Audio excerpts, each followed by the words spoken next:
Jina langu naitwa Emmanuel Ndumukwa, ni mkurugenzi wa idara ya maendeleo ya filamu.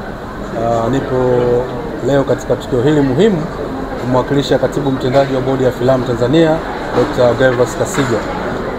Sisi kama bodi ya filamu, eneo hili ni muhimu sana kwa sababu tumekuwa tukihamasisha Watanzania kujenga utamaduni wa kwenda sinema, kwenda kutazama filamu, na kupitia kutazama filamu basi wanaweza kuongeza kipato kwa hawa watayarishaji wetu, lakini pia kwa nchi yetu kwa ujumla wake.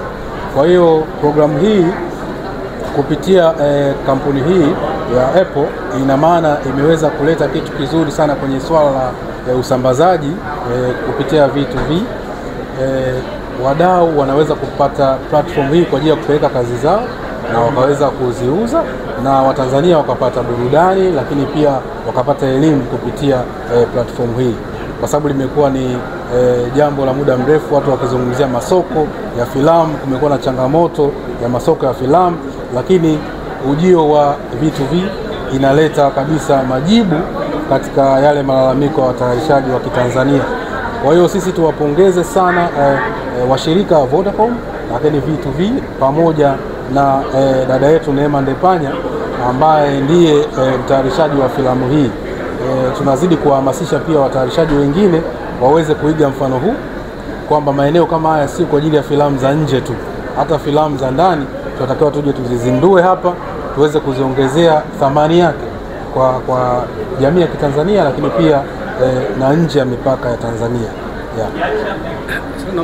Naomba utupitishe kwenye msimamo wa serikali kwenye promote hizi kazi za wasanii. Inaonekana bado kuna ile changamoto ya wasanii wengi kuto kubenefit na kazi zao, japokuwa kuna zile hatimiliki na nini, lakini inaonekana bado wengi hawanufaiki. Sasa kama serikali mnazungumzia nini kwenye swala la kupromote filamu zao na kuhakikisha kwamba watu wana benefit kupitia kile ambacho wanakifanya? Karibu.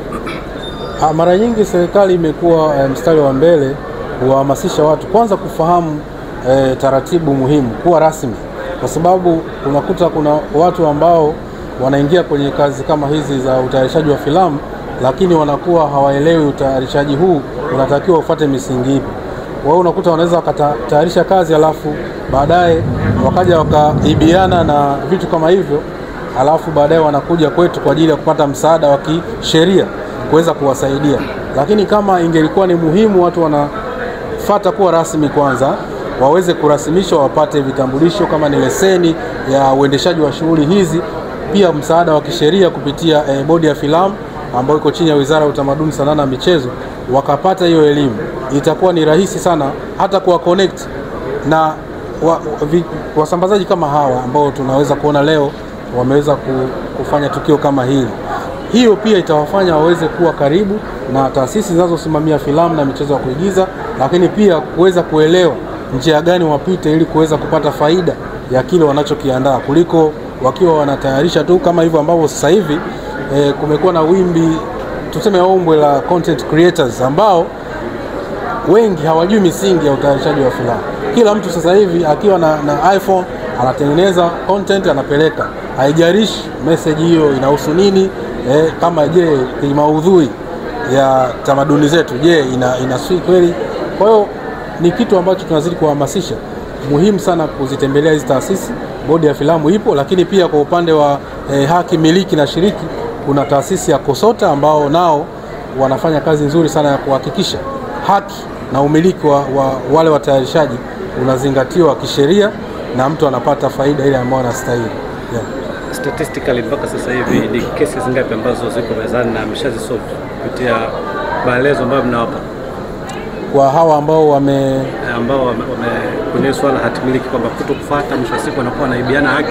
Hatimiliki sasa hii ni taasisi nyingine, kwa maana ya KOSOTA, wao ndio wanaweza kutoa, lakini sisi tuna deal zaidi na maudhui, content ambao wanatayarisha. Kwa hiyo unakuta kwamba hizi taasisi ambazo zinashirikiana, kwa maana ya kwamba sisi tutadili na maudhui, lakini KOSOTA watadili na ile umiliki wa hiyo kazi husika. Ndio maana mwisho wa siku mtu anapoandaa kazi yake anapeleka KOSOTA, anapata ithibati kule, alafu analeta bodi ya filamu. Sisi tunapitia maudhui yake kama yanafaa kuachiwa kwa jamii, na tunawekea grade kwamba hii ni sahihi labda kwa umri wa miaka 13, 16 au above 18. Kwa hiyo hasa ndio kazi ambayo tunafanya sisi kwa kuipa ithibati na kuipeleka kwa jamii ili waweze kuitazama hiyo kazi. Nashukuru sana. Just remind us your full names and position. Okay. Swahili au English?